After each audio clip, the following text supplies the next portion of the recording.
দর্শক আসসালামু আলাইকুম। আশা করছি সবাই ভালো আছেন, সুস্থ আছেন এবং সুরক্ষিত আছেন। আপনাদের সবাইকে স্বাগত জানাচ্ছি আমাদের বাংলা ভিশনের স্বাস্থ্য বিষয়ক সাপ্তাহিক আয়োজন থাই বেবি ডাইপার স্বাস্থ্য কথা অনুষ্ঠানে। আপনাদের সাথে আজকের পর্বে আমি থাকবো ডক্টর আরফিন সুলতানা এবং আমাদের আজকের পর্বে দুজন বিশেষজ্ঞ অতিথিকে আমরা আমন্ত্রণ জানিয়েছি আমাদের এই অনুষ্ঠানে। আমাদের সাথে আজকে যারা আছেন তারা হচ্ছেন অধ্যাপক ডক্টর এম এ মান্নান, প্রাক্তন বিভাগীয় প্রধান endocrinology department, Dhaka medical college hospital ও ঢাকাতে আছেন তিনি। এবং আমাদের সাথে আরও আছেন অধ্যাপক ডক্টর মোহাম্মদ এনামুল করিম, যিনি গ্যাস্ট্রোএন্টারোলজি ডিপার্টমেন্টে আছেন জাতীয় গ্যাস্ট্রোলিভার ইনস্টিটিউট ও হসপিটালে। স্যার, আপনাকে এবং ভাই আপনাদের দুজনকে আজকে আমাদের অনুষ্ঠানে স্বাগত জানাচ্ছি। জি। এবং দর্শক আমাদের বিশেষজ্ঞ অতিথির পরিচয় জেনেছেন, এন্ডোক্রাইনোলজিস্ট এবং গ্যাস্ট্রোএন্টারোলজিস্ট আছেন। খুবই ইম্পর্ট্যান্ট দুইটা টপিক এবং এই বিষয়ে আজকে ওনারা আলোচনা তো করবেনই, সাথে যদি আপনাদের কোনো প্রশ্ন থাকে আমাদের বিশেষজ্ঞ অতিথির কাছে সেটা আমাদের স্ক্রিনে দেখানো নাম্বারে আমাদের জানাতে পারবেন এবং আমাদের সাথে যুক্ত থাকতে পারবেন ফেসবুক লাইভেও। স্যার, আপনার কাছ থেকে একটু যে বিষয়টা নিয়ে আজকে আলোচনাটা শুরু করতে চাই সেটা হচ্ছে রমজান মাস তো চলছে, যদিও শেষের দিকেই চলে এসেছে, বাট তারপরও এই সময়টাতে সবার সুস্থভাবে রোজা পালনের বিষয়টাতে আমরা একটু বেশি গুরুত্ব দিয়ে থাকি। সো স্পেশালি যেহেতু এন্ডোক্রাইনোলজিস্ট আপনি, ডায়াবেটিসের সাথে রোজা পালনের যে বিষয়টা এবং একই সাথে রোজা শেষ হয়ে আমরা আবার স্বাভাবিক জীবনযাত্রায় ফেরত যাবো, এই যে একটা চেঞ্জ আবার চলে আসবে কিছুদিনের মধ্যেই। সো এই বিষয়টা নিয়ে আপনার কাছ থেকে প্রথমে একটু জানতে চাই। ধন্যবাদ আপনাকে এবং আমাদের সুধী দর্শকবৃন্দ, বাংলা ভিশনের সবাইকে আমি আন্তরিক শুভেচ্ছা ধন্যবাদ জানাই আজকের অনুষ্ঠানে আমাকে আমন্ত্রিত করার জন্য। এই ডায়াবেটিস এমন একটা রোগ যেটা মানে সারা জীবনের জন্য রোগ। অনেকে চিকিৎসা নেয় যে আমার বোধহয় আজকে কয়েকদিন দিয়ে 1 মাস দিলে ভালো হয়ে গেল। এটা একবারে মনে রাখতে হবে, প্রত্যেকটা রোগীকে ডায়াবেটিস সারা জীবনের জন্য রোগ। জি। এটা সারা জীবন চিকিৎসার দরকার। সুতরাং ডায়াবেটিস রোগী রোজাতে সবাই রোজা রাখতে পারে যদি কোনো বিশেষ কোনো কমপ্লিকেশন বা জটিলতা না থাকে। এটা অবশ্যই সবারই জানা উচিত যে ডায়াবেটিস হলেই যে রোজা রাখতে পারবে না এমন নয়। ডায়াবেটিসের সঙ্গে যদি কোনো জটিলতা থাকে তাহলে আমরা মানে who can fast, who can not fast, এটা আমাদের একটা প্রোটোকল দেওয়া আছে যে কে রোজা রাখতে পারবে কে পারবে না। যদিও রোজার 2/3 চলে গেছে শেষের দিকে, তবু এটা খুব জরুরি, সবারই জানার দরকার এবং আমি মনে করি যে প্রয়োজন। প্রথমেই বলি যে ডায়াবেটিস রোগী কোনো জটিলতা না থাকলে সে রোজা রাখতে পারবে স্বাভাবিকভাবে। তারপরেও যদি কোনো থাকে, যেমন প্রেগনেন্ট মাদার, তার যদি কোনো টার্গেটেড কোনো না থাকে, কমপ্লিট টার্গেটেড প্রেগনেন্ট মাদার, সেও রোজা রাখতে পারবে, তাতে কোনো অসুবিধা নেই। আমরা শুধু কতগুলো জিনিস আমরা রোজা রাখা নিষেধ করি, এটা ইন্টারন্যাশনাল ডায়াবেটিক ফেডারেশন এবং ডায়াবেটিক্স অ্যান্ড রমাদান এই রিসার্চ গ্রুপে একটা স্কোর করেছে, এটা সম্মিলিতভাবে একটা স্কোর করেছে যে একটা low risk, medium risk and high risk. Low risk কারা? যারা সাধারণত ডায়াবেটিস রুগী, তাদের কোনো ওষুধ লাগে না, এমন কোনো লাগে না, চিকিৎসা লাগে না, যেটা তারা ইজিলি রোজা রাখতে পারে, মানে যারা লাইফস্টাইল মডিফিকেশনে এই সময়টাতে বরং আরো সুবিধা আসে। জি জি জি। যাদের কোনো ডায়াবেটিস, টাইপ 2 ডায়াবেটিস, তাদের কোনো কমপ্লিকেশন নাই, জটিলতা নাই। টাইপ 2 ডায়াবেটিস যাদের কোনো ওষুধ খেতে হয় না এবং টার্গেটেড মাদার যারা কনসিভ করবে তাদেরও রোজা রাখতে পারবে, এই ধরনের। এটা হলো লো রিস্ক গ্রুপ। কোনো রিস্ক গ্রুপ হলো, মিডিয়াম রিস্ক হলো কি, যাদের মনে করেন যাদের কমপ্লিকেশন আছে, যাদের টাইপ 2 ডায়াবেটিস, তার ওষুধ খেতে হয়, বারবার ওষুধ খেতে হয় বা 2-1বার ওষুধ খেতে হয়, তারা মিডিয়াম রিস্ক। আর যাদের মা যারা হবে তাদের আবার দেখতে কোন কমপ্লিকেশন জটিলতা থাকতে পারে, এরকম যদি থাকে মিডিয়াম রিস্ক। সবচেয়ে হাই রিস্ক হলো আমরা রোজা রাখতে নিষেধই করি, যে আপনারা যেমন সিকেডি, কিডনি ডিজিজ, হ্যাঁ, তাদের ডায়ালিসিস লাগে, অনেক সময় ব্লাড বারবার পরীক্ষা করা লাগে, এদের হাইপো হওয়ার চান্স থাকে বেশি এই জন্য। আর কতগুলো ডিজিজ, যেমন এই 2-1 মাসের মধ্যে তার ডিকে হয়েছে, ডায়াবেটিস কেটোসিডোসিস বা হাইপোগ্লাইসেমিয়া, শকে গেছিল, তাদের মানে আমরা বলি তোমার রোজা রাখার দরকার নেই।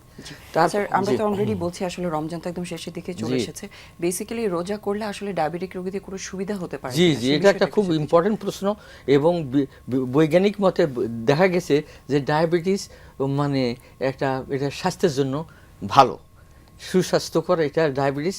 কারণ হচ্ছে কি কয়, ইভেন কতগুলো সায়েন্টিস্ট বাহিরের দেশে এরা করে দেখেছেন যে যদি ফাস্টিং থাকে, ইন্টারমিডিয়েট ফাস্টিং বলা হয়, এটা যদি হয় তাদের কিন্তু ওই একটা সেল তৈরি হয়, অটোফেগি সেল, যেটা ক্যান্সার সেলকে মানে ইনগাল্প করে বা খেয়ে ফেলে, নষ্ট করে বডির। আমরা তো জানি যে ডায়াবেটিস একটা হাইপো ইমিউনিটি কমে যায়, কিন্তু এই যে আমরা যখন রোজা রাখি 12-14 ঘন্টা, তখন এটা হয় কি, তখন ওই বডির সেলটা, ইমিউনিটিটা বেড়ে যায়, তখন ওই ক্যান্সার সেলগুলা এটা ভালো থাকে। এই জন্য বলা হয় যে রোজা রাখা একটা স্বাস্থ্যের জন্য ভালো। আর বৈজ্ঞানিক আলেম এবং ওলামায়ে এবং মিশরি আলেম, আমাদের দেশেরও কিছু আলেম সব মিলিতভাবে বলছে যে রোজা রেখে তারা মানে ইনসুলিন নিতে পারে চামড়ার নিচে, এবং রোজা রেখে তারা ব্লাড পরীক্ষা করতে পারে। এবং ব্লাড পরীক্ষা করার আবার নিয়মটা হলো কি, সাধারণত যে রোজা রাখবে ঠিক রোজার ভাঙ্গার আগে, ইফতারের আগ মুহূর্তে, এবং ইফতারি করে যার ওষুধ আছে বা ইনসুলিন আছে, ট্যাবলেট আছে, এইগুলা খেয়ে 2 ঘন্টা পরে আমরা দেখতে পারি যেরকম সবকিছু নিয়ম মেনে রোজা রাখতে পারবে। আর অনেকের একটা প্রশ্ন থাকে যে আমি অনেকে কানে ড্রপ দেয়, নাকে ড্রপ দেয়, চোখে ড্রপ দেয়, এতে কি রোজা ভাঙবে? যে না, এইগুলা ড্রপে ইভেন সাপোজিটর যদি দেওয়া হয় তাও রোজা ভাঙবে না। কিন্তু রোজা ভাঙতে হবে তখনই যখন একটা রুগী, মনে করেন যে আমাদের গ্যাস্ট্রোএন্টারোলজি প্রফেসর আছেন, উনি আরও করবে যে যদি বমি হয়, ডায়রিয়া হয়, এই রিস্ক নেওয়া যাবে না, তার স্যালাইন লাগবে। তো সুতরাং ডাক্তারের পরামর্শে তার স্যালাইন নিয়ে রোজা ভাঙতে হবে। জি, অনেক ধন্যবাদ। ডক্টর এনামুল করিম, আপনার কাছ থেকে অবশ্যই রমজানের বিষয়টা একটু জানতে চাই। রমজান মানেই তো খাওয়া দাওয়ার সাথে সম্পৃক্ততা, এবং একই সাথে সেটা গ্যাস্ট্রোএন্টারোলজির সাথে ডিরেক্টলি রিলেটেড। সো এই যে রমজানের ভাজা পোড়া খাওয়ার ব্যাপারটা তো আমরা সবসময় ডিসকারেজ করি যাতে না খান, যেহেতু সমস্যাগুলো বেড়ে যায়। তারপরও এই বিষয়টা নিয়েই কথা বলতে চাই প্রথমে একটু, এই খাওয়া দাওয়ার সাথে এই গ্যাস্ট্রোএন্টারোলজিক্যাল ডিজিজগুলো সম্পৃক্ততা এবং সেটাকে প্রিভেন্ট করার জন্য আপনি কিভাবে আমাদের দর্শকদের সচেতন করতে চান? আচ্ছা, ধন্যবাদ আফরিন। এটা একটা গুরুত্বপূর্ণ, প্রতি রমজানে আমরা বলি যে আসলে আমরা সারা বছর যা খাই, রমজানে তার ঠিক উল্টাটা খাই। সারা বছর কিন্তু আমরা ভাজা পোড়া, পেঁয়াজ, বেগুনি এগুলো আসলে খাই না, কিন্তু রমজানে ইফতারিতেই এটা দিয়ে শুরু হয়। তো সেক্ষেত্রে আমরা সচেতনতা, আমরা রমজানের প্রায় শেষের দিকে চলে এসেছি। তো আমরা মনে হয় যে দর্শক যারা আছেন তার মোটামুটি একটা গুছিয়ে ফেলেছেন যে আসলে কি খেলে উনি সহ্য করতে পারেন, কি খেলে সহ্য করতে পারেন না। এগুলো আসলে প্রত্যেকটাই হচ্ছে আলাদা আলাদা ব্যক্তি কেন্দ্রিক। কেউ হয়তো অনেক ভাজা পোড়া খেলেও কিছুই হয় না, কারো একবার খেলেই খুব সমস্যা হয়ে যায়। তবে আমার দর্শকদের জন্য বলার উদ্দেশ্য এটাই যে আমরা যাই খাই, বাসায় বানানো ভাজা পোড়া কিন্তু সহ্য হয় মোটামুটি, কিন্তু বাইরে কিন্তু আমার মনে হয় কোনো একটা জিনিস খেলে কিন্তু একটা সমস্যার কথা হয়। কারণ বাইরে হয়তো পুরোনো দিনের তেল দিয়ে আবার ভাজাগুলো হচ্ছে, একই তেল, তো সেগুলো আসলে খুব ক্ষতি করে। কারণ এগুলো বরং শুধুমাত্র যে পেটের জন্য নয়, মানুষ পুরো শরীরের জন্যই ক্ষতিকর। কারণ এগুলো কার্বোনেটেড হয়ে যায়, এগুলা পরবর্তী পর্যায়ে শরীরে বিভিন্ন জটিলতার সৃষ্টি করে। এবং আরেকটা ব্যাপার আমাদের খেয়াল রাখতে হবে যে পানিবাহিত ব্যাপারগুলো, যে হঠাৎ করে হয়তো আমরা এখন রমজানের শেষের দিকে, ঈদের কেনাকাটার শেষ পর্যায়ে হয়তো আমরা শপিংয়ে গেছি, কিন্তু ওখানে গিয়ে হয়তো আমাদের ইফতার করতে হবে, তো বাসায় যাওয়ার সময় নেই। তো এই যে রাস্তায় ইফতার করা বা মার্কেটে বা যেখানে, বাসার বাইরে, তো সেক্ষেত্রে পানি গ্রহণটা খুব সতর্কতা দরকার। কারণ পানিবাহিত রোগ, টাইফয়েড, পানিবাহিত হেপাটাইটিস A-E এগুলো কিন্তু হওয়ার সম্ভাবনা বাড়ে। কারণ রমজানে এখন কিছুদিন আগে একটু ঠান্ডা ছিল, কিন্তু এখন তো গরম পড়ে গেছে। তো সবার যে তৃষ্ণাটা, এটা মেটানোর জন্য যে পানি গ্রহণ করবে, সেখানে কিন্তু সতর্কতা খুব জরুরি। কারণ সেখান থেকে কিন্তু রোগ শুরু হবে। ইভেন সিম্পল গ্যাস্ট্রোএন্টারাইটিস কিন্তু এই সময়টাতে অনেক বেশি হয়। সেটাই হচ্ছে কথা, যে সেই গ্যাস্ট্রোএন্টারাইটিসও হতে পারে। সো আমাদের পানির ব্যাপারে সতর্ক হতে হবে। দরকার হলে আমরা বাসায় এসে বেশি করে পানি খাই, বা বাইরে আমরা হয়তো মিনারেল ওয়াটার কিনে খাই, কিন্তু বাইরের পানি আসলে গ্রহণ না করাই ভালো হবে, আমি যেটা মনে করি আর কি। আর ভাজা পোড়া তেলের জিনিস, এগুলা আমাদেরকে অবশ্যই পরিহার করতে হবে। সবচেয়ে ভালো হয় আমরা যদি স্বাভাবিক খাবার খাই, সেটাই আমার মনে হয় সবচেয়ে উপকার হবে দর্শকদের জন্য। জি, আর আমাদের সবসময় একটা টেন্ডেন্সি থাকে, যখনই রোজা খুলছি হয়তো অনেকগুলো খাবার একসাথে খেয়ে ফেলছি। এটা কিন্তু আমরা যতই বলি, হয়তো সাধারণ মানুষ যারা আছেন অনেক সময় খেয়াল করেন না, বা এই বিষয়টার প্রতি বেশি গুরুত্ব দেন না, বা একসাথে পেট ভরে অনেক খাওয়া, একসাথে খাওয়ার আসলে ইফেক্টটা শরীরে কি হতে পারে। এই জন্যই রমজান মাসে যেটা হয় যে রমজান মাসে আমরা খাওয়াগুলোকে বিভিন্নভাবে ভাগ করি। যেমন ইফতার, সেহরি, এই দুইটার মাঝখানে খাবো কি খাবো না। একটা গ্রুপ আছে এই দুইটার মাঝখানে কিছুই খান না। আবার একটা গ্রুপ আছে ইফতারিতে অল্প একটু খেলেন, তারপরে মাঝখানে খেলেন, তারপর আবার সেহরিতে গিয়ে খেলেন। তো এইটা আসলে ডিপেন্ড করে যে আসলে আমি কতটা নিতে পারছি, আমার গ্রহণ করার ক্ষমতাটা কেমন। তবে এটাই ঠিক যে মানে আমরা একবার রোজা ভাঙার পরেই খুব বেশি না খাই। ইফতারিতে যদি আমরা অনেকগুলো খেয়ে ফেলি তাহলে কিন্তু আসলে হঠাৎ করে আমাদের একটা সমস্যার সৃষ্টি হবে। কারো কারো ক্ষেত্রে অতিরিক্ত খাওয়ার জন্য বমি আসতে পারে, কারো কারো অতিরিক্ত খাওয়ার জন্য পেট ফোলার ভাব থাকতে পারে। আর ওই যে আমরা যেটা নিয়ে বলছিলাম যে অতিরিক্ত চর্বি জাতীয় খাবার, তেল জাতীয় ভাজা পোড়া, এগুলো কিন্তু আসলে গ্যাস্ট্রিক বাড়ায় দেয়। তো সেক্ষেত্রে আমাদের সতর্কতা অবলম্বন করতে হবে। আমরা বিভিন্নভাবে, আমরা যদি অল্প একটু খাই, নামাজ পড়ি, তারপরে বাকিটা একটু খাই। আপনি মাঝখানে খেতে পারেন, নাও খেতে পারেন। আবার যদি মাঝখানে খান তাহলে আবার সেহরিতে কম খেতে হবে।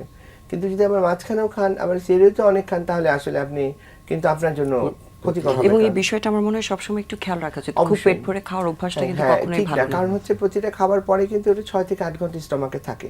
আপনি তো সেই সময়টা দিতে হবে। আপনি চাইলেও বেশি খেতে পারবেন না, কারণ ওই খাওয়া কিন্তু রয়ে যাবে আপনার পেটে। তো যখন পাকস্থলীতে বা স্টোমাকে 6 থেকে 8 ঘন্টা খাবারটা থাকবে, আপনি দেখেন ইফতারির পরে সেহরি আসতে আসতে 6 ঘন্টার মতো হয়। মাঝখানে যদি আবার খেয়ে ফেলেন কিন্তু আপনার আর জায়গা নেই। সো কাজেই মাঝখানে যারা খাবেন তাদের উচিত হবে সেহরিতে পর্যাপ্ত না খাওয়া, কারণ আপনি সেই সময়টা পাচ্ছেন না। আর আমাদের স্যার বলেছেন যে কিন্তু রোজা কিন্তু আমাদের অনেক উপকার করে।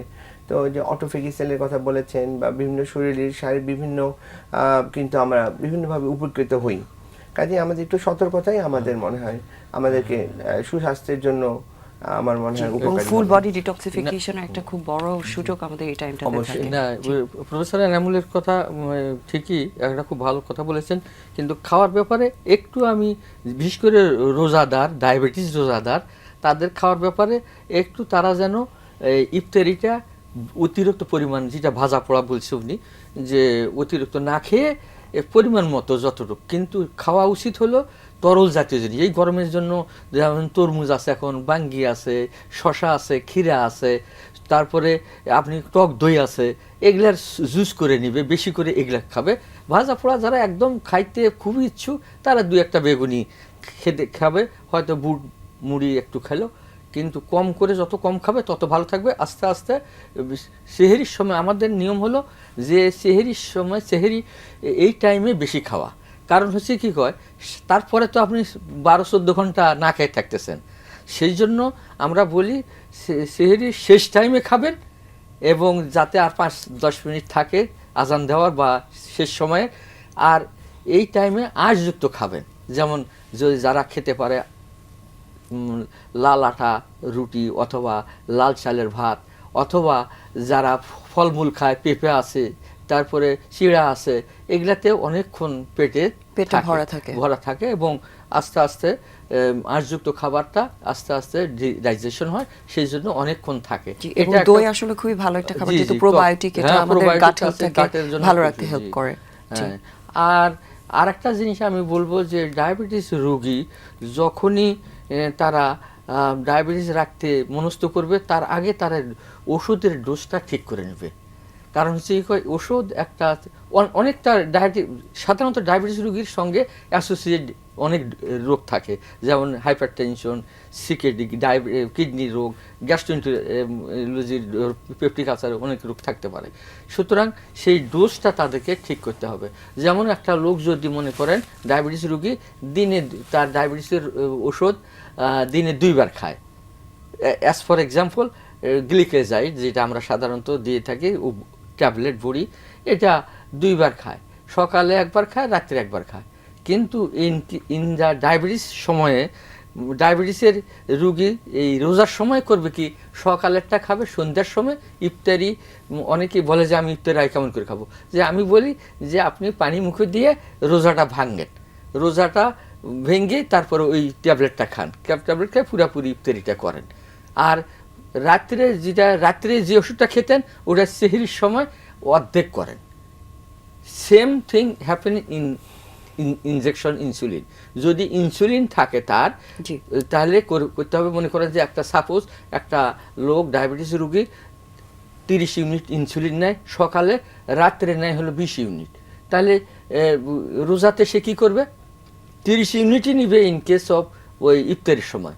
অর্থাৎ ইফতারি ভেঙে ওই ইনসুলিন নিয়ে আর কোনো যদি ওষুধ থাকে সব খেয়ে তার পুরোপুরি ইফতারিটা করবে। আর রাত্রে যে নিত 20 ইউনিট, ওটা 2/3 বলি যে আমরা 1/3 কমায় দেন, অর্থাৎ 3 27 মানে ওষুধের 14 টাইমিংটা চেঞ্জ 14 করার মিনিট সাথে সাথে ডোজটাও একটু করে অ্যাডজাস্ট করে সেহরির দিতে সময় হয়। ডোজটা কম করা ভালো। আমরা সাধারণত এই ডায়াবেটিস ইয়াতে কি হয়, কি জটিলতাটা কি হয় ডায়াবেটিস রোগীর, মানে ইন কেস অফ রমাদানে 4টা জিনিসের জটিলতা হয়। একটা হাইপোগ্লাইসেমিয়া, সুগার শর্ট হয়ে যেতে পারে, হাইপার গ্লাইসেমিয়া, সুগার বেশি হয়ে যেতে পারে। আর একটা জিনিস হয় কি যে ওই ডিহাইড্রেশন হয়। ডিহাইড্রেশন হলে চান্স অফ থ্রোম্বোসিস হওয়ার চান্স থাকে। আর একটা জিনিস হয় কি ডিকে হতে পারে, ডায়াবেটিস কিটোসিস, কিটোন বডি তখন ফ্যাট ভাঙলে কিটোন বডিতে বেড়ে হয়ে যায়, তখন মানুষ অজ্ঞান হয়ে যেতে পারে। এটাকে মাথায় রেখে ওইভাবে তার মানে ওষুধের ডোজ, খাওয়ার পরিমাণ সব কিছু ঠিক করে দিতে হবে। মানে রক্তে চিনির পরিমাণ যেরকম কমে যেতে পারে সেরকম অতিরিক্ত বেড়ে গিয়ে সেটার জন্য তার কিছু প্রভাব শরীরে তৈরি তার হতে আগে পারে। একটা কথা বলি যে যখন একটা রোগী ডায়াবেটিস রোগী হাইপো হয়ে গেল, হাইপো হলে তো বুঝবেই সে বুক ধড়ফড় করা, অস্থির লাগা, গা ঘেমে যাওয়া, মাথা মতিভ্রম হওয়া, চোখে অন্ধকার দেখা, সঙ্গে সঙ্গে সে কিছু খেয়ে নেবে, ওটা ভাঙতেই হবে, তাকে অবশ্যই ভাঙতে হবে। আর একটা যদি সুগার করে দেখে, এখন তো সবার বাড়িতে ওই গ্লুকোমিটার আছে, স্পট করে এই যে দেখানো যায়। তো এই দেখানোর পরে যদি 3.9-এর নিচে থাকে তা অবশ্যই তাকে রোজা ভাঙতেই হবে। জি। আর যদি বেশি হয়ে কারো অনেক সময় কারো মানে ইনসুলিনে কাজ করলো না বা ট্যাবলেটে কাজ করলো না, তার সুগার অনেক বেশি, দেখলো যে 16.7 তার বেশি, তখন অবশ্যই তাকে রোজা ভাঙতে হবে। আর এমনি তো ডিহাইড্রেশন হয়ে গেলে, ডিকে হয়ে গেলে, ডায়াবেটিস কিটোন বডিতে বেড়ে গেলে, তাহলে তো রোজা ভাঙতেই হবে। এই সমস্ত রোগীর রিস্ক নেওয়া ঠিক হয় না, মৃত্যুর প্রবণতা বাড়ে। এবং এটা আমার মানে এক কাজিনই এই ধরনের একটা বেস্ট এক্সাম্পল ছিল আমার জন্য, যে সে মানে ওই ধরনের বিকালবেলা দেখে যে তার সুগার কমে গেছে, বলে যে না আমি আর এই 2-3 ঘন্টা আমি আর ইয়া করবো না, রোজা ভাঙবো না। সে হঠাৎ অজ্ঞান হয়ে মারাই গেছে। এই ধরনের আমি বলবো এই দর্শকের উদ্দেশ্যে যে সুতরাং এই জিনিসটা রিস্ক নেওয়ার দরকার নাই। আল্লাহ কোনোদিন মানুষকে এত কঠিন মানে সমস্যার মধ্যে ফেলে না। জি, এই বিষয়ে আসলে সচেতনতা খুবই দরকার, কারণ খুবই ডায়াবেটিক দরকার রোগী এটা। অনেকেই থাকেন এবং জি, জি। তাদের খুব সিম্পল একটা বিষয় হয়তো মাথায় রাখলে এই ধরনের সিরিয়াস কমপ্লিকেশনগুলো প্রিভেন্ট জি, করতে জি। পারেন। জি, অনেক ধন্যবাদ। ভাইয়া, যেহেতু ফুড ইনটেকের কথাটা আমরা বলছি, আমাদের বাউল হ্যাবিটটাও কিন্তু আমাদের খাবারের সাথে বা আমাদের এই যে একটা হিউজ একটা চেঞ্জ হচ্ছে লাইফস্টাইলে, সেটা রেস্টের ব্যাপারে বলি বা মুভমেন্টের ব্যাপারে বলি, রমজান মাসে আপনি একটু মুভমেন্টও কম করেন। সো বাউল হ্যাবিটটাকে আসলে এটা কিভাবে ইম্প্যাক্ট করে? এটা ঠিক বলেছেন যে বাউল হ্যাবিটটা আসলে যে ম্যাক্সিমাম দর্শকদের যে সমস্যাটা হয় বা আমাদের সবার যে সমস্যাটা হয় কনস্টিপেশন। জি। একবারে সবাই আসে কোষ্ঠকাঠিন্য, যে রোজার মধ্যে একবারে টয়লেট পায়খানা হচ্ছে না, খুব কষা হয়ে যাচ্ছে, খুব শক্ত হচ্ছে। তো এইটার কারণ কিন্তু আসলে আমাদের খাদ্যাভ্যাস হঠাৎ করে পরিবর্তন, যে আমাদের কিছু পানি বেশি করে খেতে হবে এবং যে সমস্ত খাদ্যগুলো আমাদেরকে পায়খানা স্টুল ফর্ম করতে সাহায্য করে সেগুলো একটু বাড়ায় দিতে হবে। শাকসবজি এবং ইসুকগুলের ভুসি, তোকমার দানা, এগুলো কিন্তু খুব ইফেক্টিভ রমজানের মধ্যে। এই জন্য আমি সবাইকে, দর্শকদের অনুরোধ করবো, যাদের এই ধরনের সমস্যাগুলো হচ্ছে রমজানে, বিশেষ করে কোষ্ঠকাঠিন্য এবং মল শক্ত হয়ে যাওয়া, তাদের জন্য অবশ্যই শরবতের সাথে ইসুকগুলের ভুসি আপনারা খাবেন। ইসুকগুলের ভুসি এবং টক দই, এটা কিন্তু আমাদেরকে বাওয়ালের মুভকে সাহায্য করে। টক দই খেলে যেমন উপকার আছে বিভিন্ন, সাথে সাথে আমাদের কিন্তু আমাদের এই মলটাকেও নরম করবে এবং কোষ্ঠকাঠিন্য থেকে দূরে রাখবে, এবং পর্যাপ্ত পরিমাণে পানি খেতে হবে আমাদেরকে।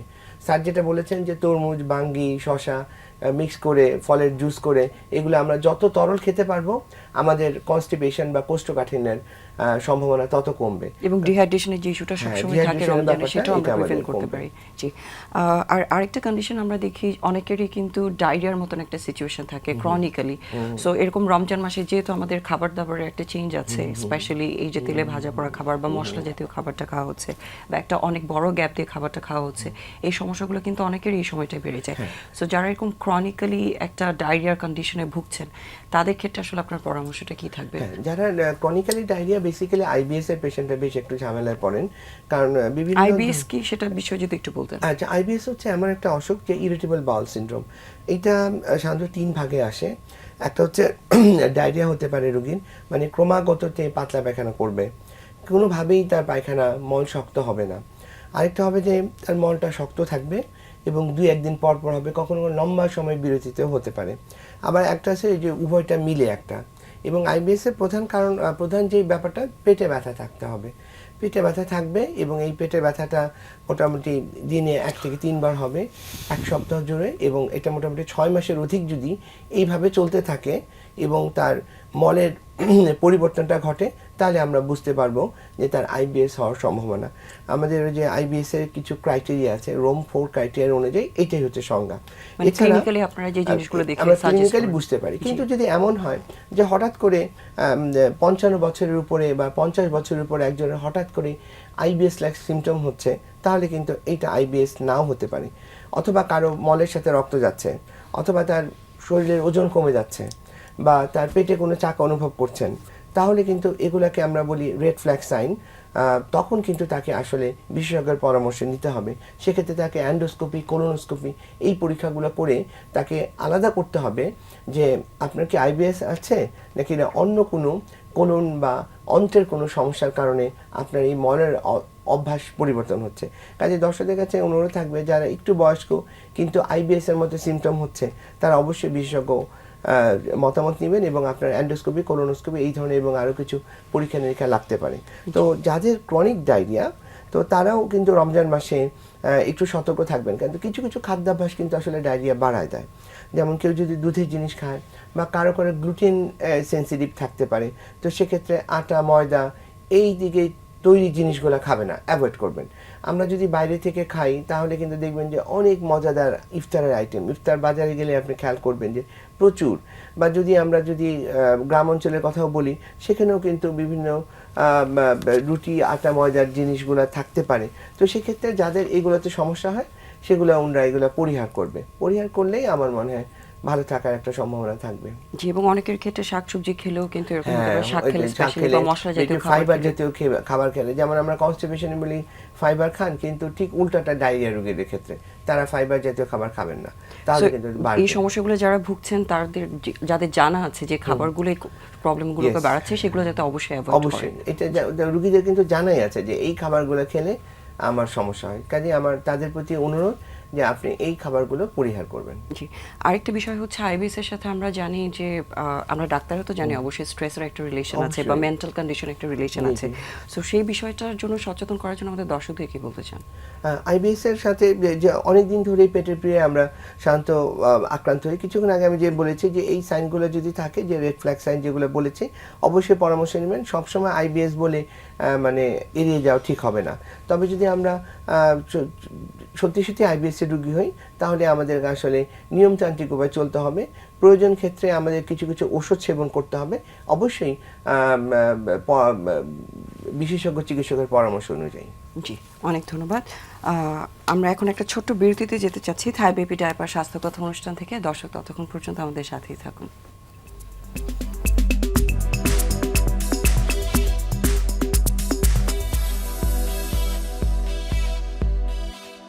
শুধু দর্শক, আপনাদেরকে আবারও স্বাগত জানাচ্ছি থাই বেবি ডায়াপার স্বাস্থ্য কথা অনুষ্ঠানে। ধন্যবাদ আমাদের সাথে থাকার জন্য। এবং আজকে আমাদের সাথে স্টুডিওতে উপস্থিত আছেন অধ্যাপক ডক্টর এম এ মান্নান এবং অধ্যাপক ডক্টর এনামুল করিম। স্যার, আপনার সাথে ডায়াবেটিস রোগীদেরকে নিয়ে কথা বলছিলাম রমজানে অবশ্যই, এবং অলমোস্ট আমাদের রমজান শেষ হয়ে ঈদ চলে আসছে। সো একই জিনিস, আমাদের আবার একটা লাইফস্টাইল, একটা ট্রানজিশন আসবে। খাবার দাবার নিয়ে তো অনেক কথা বললাম, কিন্তু আমাদের হেলদি লাইফস্টাইল একটা বড় পার্ট হচ্ছে এক্সারসাইজ বা ফিজিক্যালি অ্যাক্টিভ থাকা। সো এই যে ট্রানজিশনের সময়টাতে ফিজিক্যালি অ্যাক্টিভ থাকার জন্য, যেহেতু আমাদের ডায়াবেটিস কন্ট্রোল বলি বা সুস্থ থাকার জন্য এই এক্সারসাইজ বা ফিজিক্যাল অ্যাক্টিভিটি একটা বড় রোল আছে।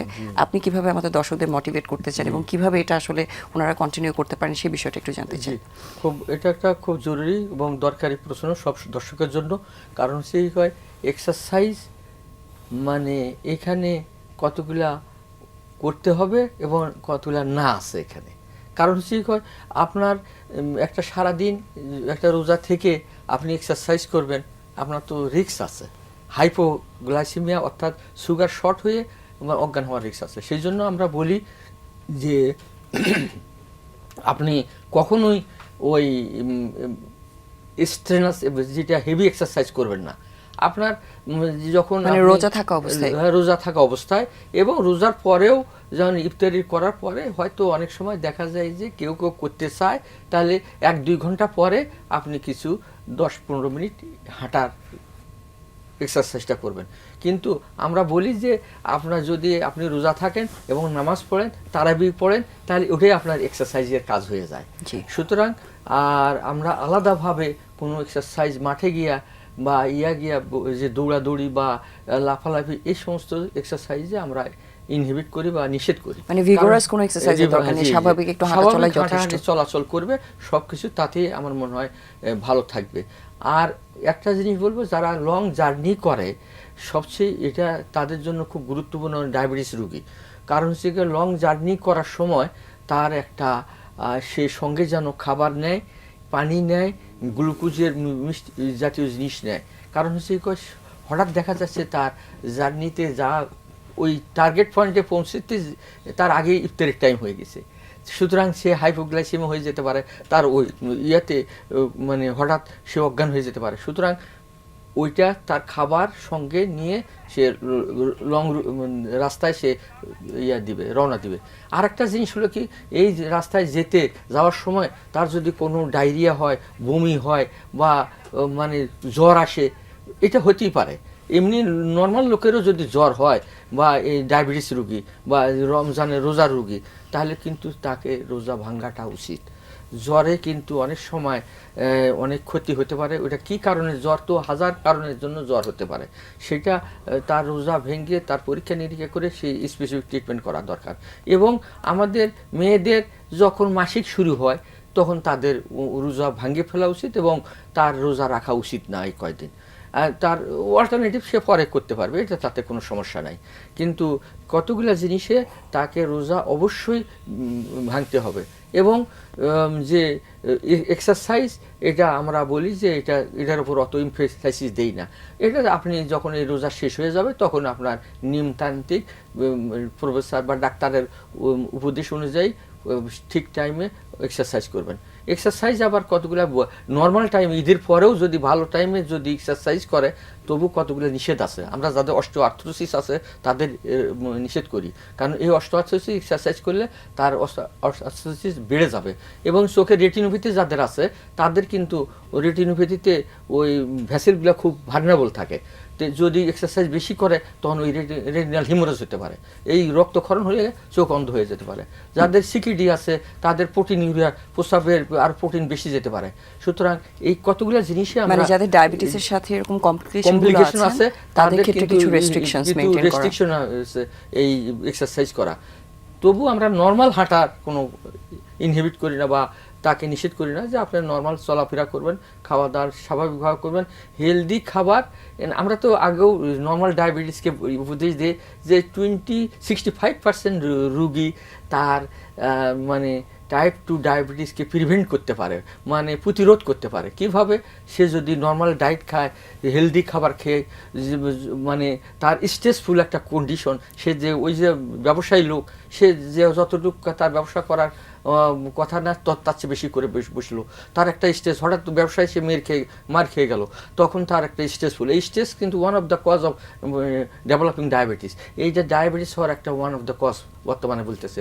এই সমস্ত জিনিসকে পরিহার করতে হবে এবং আমার যেটা সুবিধা, আমি যেটা রিল্যাক্সে থাকবো, সেই জিনিসটাই আমাকে বেছে নিতে হবে। এটা বাসার ডাক্তারের উপদেশ মানে প্রতিটা স্তরে স্তরে মানতে হবে, তাহলে সে ভালো থাকবে। খাবারটা যেরকম নিয়ন্ত্রণ করা দরকার, সাথে ফিজিক্যাল অ্যাক্টিভিটি এবং প্রপার রেস্ট নেওয়া এবং স্ট্রেস ফ্রি থাকা, এটা অবশ্যই। আরেকটাই হলো যাদের ওয়েট বেশি, তাতে অবশ্যই weight reduction one of the important মানে point of the to diabetes রক্ষা করা বা হেলদি থাকা, এটা খুব ইম্পর্টেন্ট। জি অবশ্যই, অনেক ধন্যবাদ স্যার।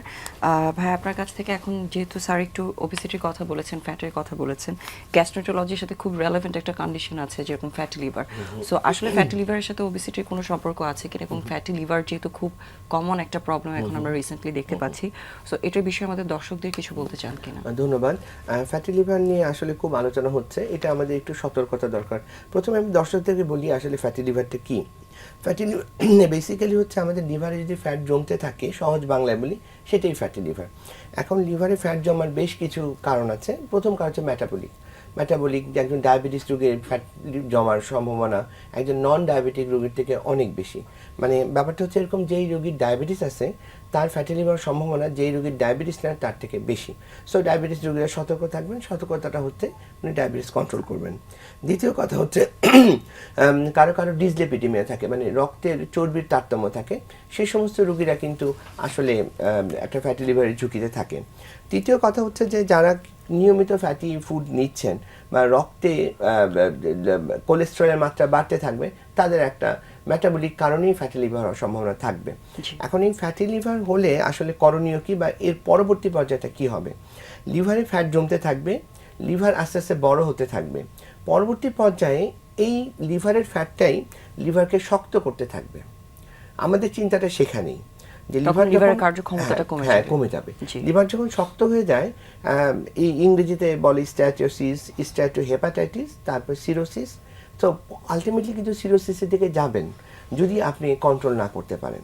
তো সেক্ষেত্রে আমাদের ফ্যাটি লিভার যারা তারা অবশ্যই সতর্ক থাকবেন। এখন আপনার ফ্যাটি লিভারটা কী পর্যায়ে আছে বা কী মাত্রায় আছে এটা দেখার জন্য কিন্তু বেশ কিছু পরীক্ষা নিরীক্ষা আছে। আমরা নর্মাল রক্তের বিভিন্ন পরীক্ষা থেকেও বের করতে পারি, অথবা একটা নতুন পরীক্ষা, নতুন ঠিক বলা ঠিক না, বেশ কিছুদিন ধরেই আমাদের দেশে বেশ জনপ্রিয় হয়েছে, সেটা হচ্ছে ফাইব্রোস্ক্যান। ফাইব্রোস্ক্যান সারা পৃথিবীতেই এটা ফ্যাটি লিভার শনাক্তের একটা খুব সুন্দর পরীক্ষা। এতে মানে নন ইনভেসিভ আলট্রাসোনোগ্রামের মতোই একটা পরীক্ষা। এটা মোটামুটি সারা বাংলাদেশে সব জায়গায় আস্তে আস্তে অ্যাভেলেবল হচ্ছে। সেই ফাইব্রোস্ক্যানের মাত্রা দেখে আমরা নির্ধারণ করতে পারি আপনার ফ্যাটি লিভারটা কী পরিমাণ।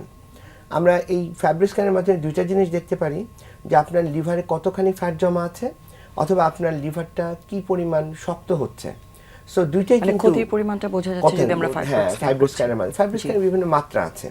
তো ফ্যাটের মাত্রাটা কোনো ক্ষেত্রে দেখা যাচ্ছে যে ফাইব্রোস্ক্যান বলছে ফ্যাটের মাত্রা বেশি, কিন্তু আপনার লিভার এখনো ভালো আছে, মানে এখনো সেই শক্ত হয়ে যাচ্ছে না। তার মানে আল্ট্রাসাউন্ডে যে গ্রেড 1 2 3 বলে সেটা নিয়ে খুব বেশি ওয়ারিড না হয়, বাকি চেকআপগুলো করে তখন আমাদের ডিটারমাইন করতে হয়। হয় কি মেশিনের উপর ডিপেন্ড করে, যিনি করছেন তার একটা অভিজ্ঞতার উপর ডিপেন্ড করেন, কারণ এটা তো আসলে অভিজ্ঞতার উপর রিপোর্টগুলো আসে।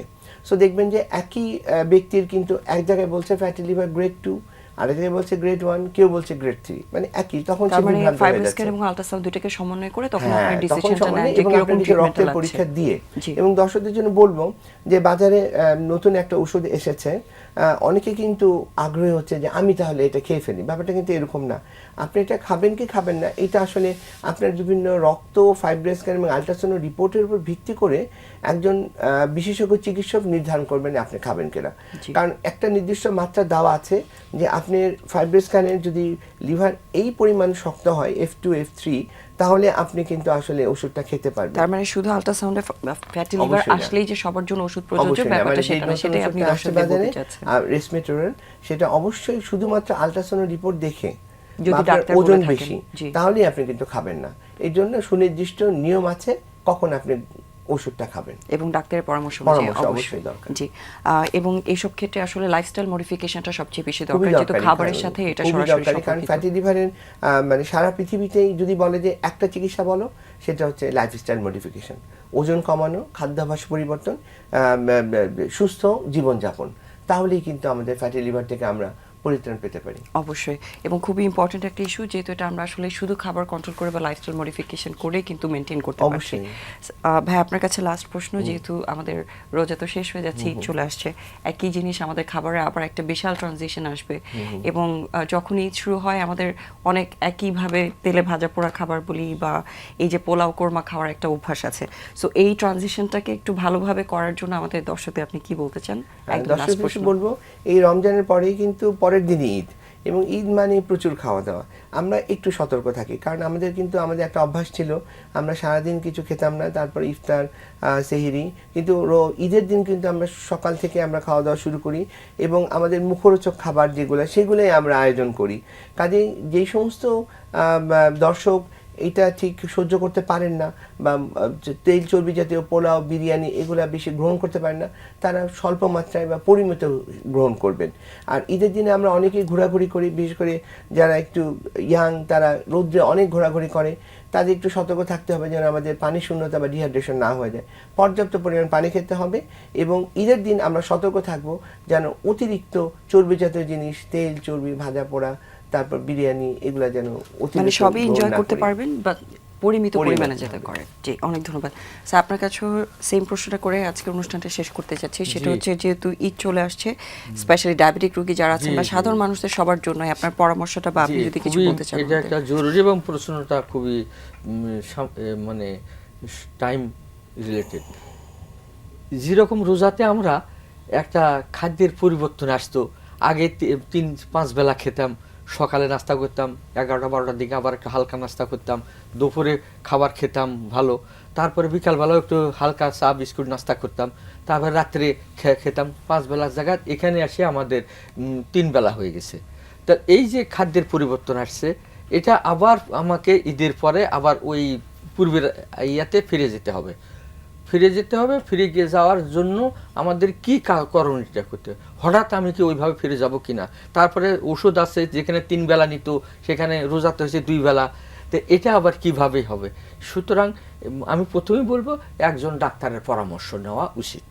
তা এটা তো নিবি, তার সঙ্গে আমি কিছু বলি যে আপনারা ওই যে ডাক্তার সাহেব বলছেন যে কোনো মানে এই ঈদে অতিরিক্ত খাবার, অতিরিক্ত যে আনহেলদি খাবারগুলা, চর্বি জাতীয় খাবার, ফ্যাট যেটাতে বেশি, গরুর মাংস, খাসি, কলিজা, ডিম অতিরিক্ত খাওয়া দরকার নেই, আস্তে আস্তে বাড়াইতে হবে। এবং এরপরে আপনাকে ওই মনিটরিং করতে হবে সুগারটা যে বাড়তেছে কি না কমতেছে, কতটুকু হচ্ছে, এটা আপনাকে দেখতে হবে। এবং আস্তে আস্তে এটা সময় নিবে, প্রায় 1 মাসের মতো সময় নিবে আপনার ওই পূর্বের অবস্থায় ফিরে আসতে। এবং ঈদের দিন অনেক মিষ্টি খাবারও হ্যাঁ, কিন্তু মিষ্টি খাবার হয়। খাবে, এবং সুতরাং এই দিক দিয়ে একটু তাকে সতর্ক থাকতে হবে এবং তার জিহ্বা বা নফসকে কন্ট্রোল করতে হবে। এটা যদি কন্ট্রোল করে তাহলে সে ভালো থাকবে এবং সুস্থ থাকবে, এবং পরবর্তী জীবনে হয়তো আবার কমপ্লিকেশন, ডায়াবেটিসের জটিলতা এগুলাতে সে থেকে পরিত্রাণ পাবে। এই জিনিসটা তাকে মাথায় রাখতে হবে যে আমি আমার ঔষধ, আমার খাবার সব কিছু মিলিয়ে আমি একটা সুস্থ লাইফের মধ্যে চলবো, এটা ডিটারমিনেশন করতে হবে, প্রতিজ্ঞা করতে হবে। মানে উইদাউট ডিটারমিনেশন কোনো লাইফে কেউ সাকসেসফুল হতে পারবে না।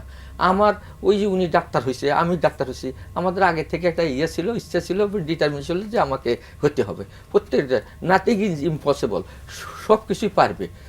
আমাদের রুগীকে বলি যে স্যার আমি তো এই ডায়াবেটিস কন্ট্রোল করতে পারতেছি না, আমি বললে যে পারবেন আপনি, আপনি আমার এই উপদেশগুলো মানেন, আপনার ডায়াবেটিস অবশ্যই কন্ট্রোল থাকবে, আপনি সুস্থ থাকবেন, আপনি ভালো থাকবেন। মানে সেলফ মোটিভেশনটা যাতে ওনারা ডেভেলপ করেন। এটা মোটিভেশন। এই জন্য আমরা 5টা জিনিস বলি ডায়াবেটিসের, 3DEM, মানে ডিসিপ্লিন, ডায়েট, ড্রাগ এবং এডুকেশন, মোটিভেশন এবং মনিটরিং। এই 5টা-6টা জিনিস। এডুকেশন, তাকে শিক্ষা দিতে হবে, তাকে ডাক্তারকে কিছু সময় দিতে হবে তাকে, যে এটা আপনি এইভাবে খান, এটা এরপর এটা খাবেন, এটা ইয়ে করবেন না। এবং মনিটরিংও করতে হবে যে আপনি 7 দিন বা 15 দিন পর পর আপনার লিপিড প্রোফাইলটা করবেন, আপনার কিডনিটা করবেন, আপনি ডায়াবেটিস সঙ্গে যে রিলেটেড এগুলো আপনি সঙ্গে করতে হবে, সবকিছু যাতে মেনে চলেন এবং মনিটরিং এর মধ্যে রাখেন। অনেক ধন্যবাদ। আমরা আসলে অনুষ্ঠানের একদমই শেষে চলে এসেছি। আমাদের এখন বিদায় নিতে হচ্ছে থাই বেবি ডায়াপার স্বাস্থ্য কথা অনুষ্ঠান থেকে। খুবই সিম্পল কিছু কথা আসলে আমাদের বিশেষজ্ঞ অতিথিরা বলেছেন, ভালোভাবে যাতে আমরা সবাই রোজাটা শেষ করে এটা পালন করতে পারি। একটু চেষ্টা করবেন সবাই হেলদি খাবার খেতে এবং ফিজিক্যালি অ্যাক্টিভ থাকতে, এবং হাইড্রেশন যাতে সবাই আমরা মেনটেন করি, এবং কার্বোনেটেড যে ড্রিঙ্কগুলো আছে ওগুলো যাতে একটু আমরা অ্যাভয়েড করে চলি। সবাই ভালো থাকবেন আশা করছি। দেখা হবে আবারও আগামী সপ্তাহে। ধন্যবাদ সবাইকে।